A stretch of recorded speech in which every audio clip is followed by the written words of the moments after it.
नमस्कार दोस्तों, मैं doctor Ashok Kumar, SPC government college Ajmer से। मैं आज बीएससी पार्ट थर्ड में ऑर्गेनिक केमिस्ट्री का एक टॉपिक है amino acids, proteins, peptides and nucleic acids. तो इसमें से आज पहला पार्ट अमीनो एसिड्स आज हम पढ़ेंगे। अमीनो एसिड्स जरा पढ़ने से पहले इसका स्ट्रक्चर देखते हैं, भाई अमीनो एसिड क्या हुआ। तो अमीनो एसिड्स वो हुआ जिसके अंदर दो अमीनो यानी NH2 ग्रुप जुड़ा हो, दूसरा एसिडिक पार्ट कह रहा है ये तो कार्बोक्सिलिक ग्रुप। अब अमीनो एसिड्स क्या हुए जिसमें अमीन और कार्बोक्सिलिक ग्रुप हो, तो हमने कहा अमीनो एसिड बाई फंक्शनल हो गया। दो फंक्शनल ग्रुप होते हैं इसके अंदर, एक अमीनो एक कार्बोक्सिलिक।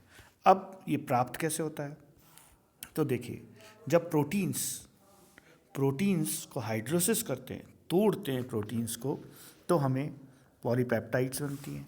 पॉलीपेप्टाइड से फिर हमें पेप्टाइड्स और फिर अमीनो एसिड्स। तो इस तरह से कह सकते हैं कि एक पॉलीमर है जिसे प्रोटीन कहते हैं, मोनोमर है जिसे हम अल्फा अमीनो एसिड कहते हैं।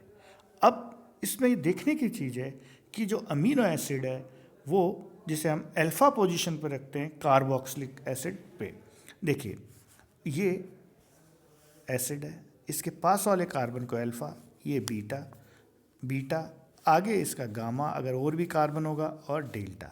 तो इस तरह से ये अमीनो एसिड्स का नाम रखा गया, alpha amino acids, beta amino acid, gamma amino acids. तो ये पोजीशन है अमीनो एसिड्स की जिसके आधार पे हम इसको वर्गीकरण किया। तो अल्फा अमीनो एसिड्स हैं जिसमें से कुल टोटल 22 से 25 अमीनो एसिड प्रोटीन से हाइड्रोलिसिस हुए हैं, जिनमें से दो प्रोलीन और हाइड्रोक्सी प्रोलीन जो इम्यूनो एसिड्स हैं उनको छोड़ के बाकी सभी प्रोटीन हाइड्रोलिसिस से प्राप्त हुए हैं।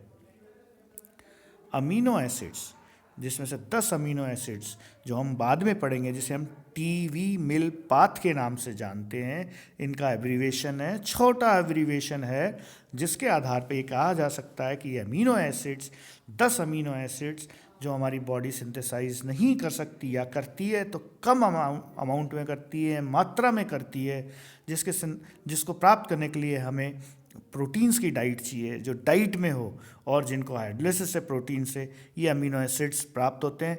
अगर इनका डेफिशिएंसी हो तो हमारी डेथ भी हो सकती है। तो हम इनको क्या कहते हैं, एसेंशियल अमीनो एसिड्स।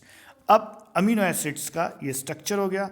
तो हमने इसमें पढ़ा कि अमीनो एसिड्स बाईफंक्शनल ग्रुप है इस, और जो प्रोटीन हाइड्रोलिसिस पे अमीनो एसिड मिलता है, अमीनो एसिड एक मोनोमर की तरह है, प्रोटीन एक पॉलीमर की तरह है। अब इसका क्लासिफिकेशन पढ़ते हैं। देखिए classification, amino acids are generally classified in two ways. First, depending on the number of amino and carboxylic group, कितने अमीनो और कितने कार्बोक्सिलिक ग्रुप हैं। अब आप चलिए classification the following 3 categories. Neutral amino acids, neutral मतलब हमने कहा amino group, amino basic in nature, CO acidic, acidic in nature. जब दोनों समान न्यूट्रल अमीनो एसिड होंगे, ये एक बेसिक है। जैसे हम कहें equal number of amino and carboxylic group in their molecules. Example glycine, simplest glycine, glycine simplest amino acid, alpha amino acid जिसे हम ग्लाइसिन कहते हैं। अब जरा ग्लाइसिन, दूसरा एलिलीन अल्फा। अब ग्लाइसिन का एक स्ट्रक्चर देखते हैं भाई, इसमें इस तरह से रख सकते हैं हम इसको, ये H, यहाँ COH, यहाँ H और ये NH2। जितने भी अल्फा अमीनो एसिड हैं उसमें ग्लाइसिन में देखिए 2 H हैं, यानी ये इस पर किरल कार्बन नहीं है और ये ऑप्टिकली एक्टिव नहीं है। तो हम ये कहें कि ग्लाइसिन को छोड़ के सारे अल्फा अमीनो एसिड्स क्या होते हैं, ऑप्टिकली एक्टिव होते हैं। तो ये बात एक ग्लाइसिन से यानी न्यूट्रल अमीनो एसिड से हमें पता चली कि इसके अंदर ये ऑप्टिकली एक्टिव नहीं है, ये ऑप्टिकली इनएक्टिव है।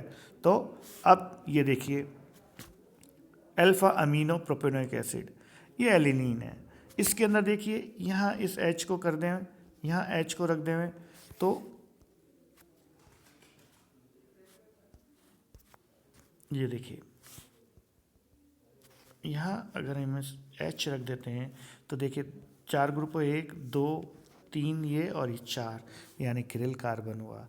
किरिल कार्बन हुआ तो ये ऑप्टिकली एक्टिव कंपाउंड हुआ, तो एल्लीन एक्टिव कंपाउंड है। ये एक्टिव कंपाउंड नहीं है क्योंकि इस पे दोनों पे H है और उसके अंदर 4 डिफरेंट असिमेट्रिक सेंटर होना चाहिए, यहाँ असिमेट्रिक सेंटर नहीं है, तो हम ये कह सकते हैं कि ये ऑप्टिकली एक्टिव नहीं है और ये ऑप्टिकली एक्टिव है। तो इसी के साथ अब चलते हैं बेसिक अमीनो एसिड्स। भाई बेसिक अमीनो एसिड्स किसे कह दिया? बेसिक अमीनो एसिड नाम से ही है कि वो ग्रुप जिसमें ज़्यादा अमीनो ग्रुप है और कार्बोक्सिलिक ग्रुप क्या है? कम है। लाइसिन और आर्जिनिन। लाइसिन देखिए 1 2 3 4 5 6, 2,6 डाई अमीनो हेक्सेनोइक एसिड, ये लाइसिन है। अगर कहें 5 अमीनो 5 गुनाइडो वेल्ड्रिक एसिड, जिसको आर्जिनिन कहते हैं, आर्जिनिन, तो देखिए आर्जिनिन और लाइसिन, इसमें 2 NH, ये NH2 ग्रुप है, ये NH2 ग्रुप है, ये NH है, NH है, तो इस तरह से कह सकते हैं ये बेसिक। लेकिन अब एसिडिक, अब कुछ ग्रुप्स एसिडिक है तो हम एसिडिक देखते हैं। एसिडिक जिसमें ज़्यादा कार्बोक्सिलिक ग्रुप हो अमीन ग्रुप की बजाय, जिसमें एस्पार्टिक एसिड, एस्पार्टिक एसिड क्या 1 2 3 4, ये 4, इसमें 2 कार्बोक्सिलिक ग्रुप, और इस तरह हम कहेंगे अल्फा अमीनो सक्सेनिक एसिड। दूसरा है beta amino glutaric acid, glutamic acid, GLUTAM, glutamic acid में क्या हुआ, एक CO ग्रुप, दूसरा CO ग्रुप, तो इस तरह से हम इसको कह सकते हैं कि ये ग्रुप्स हमारे ये 2 एसिडिक, यानी इसमें एसिडिक ग्रुप हो।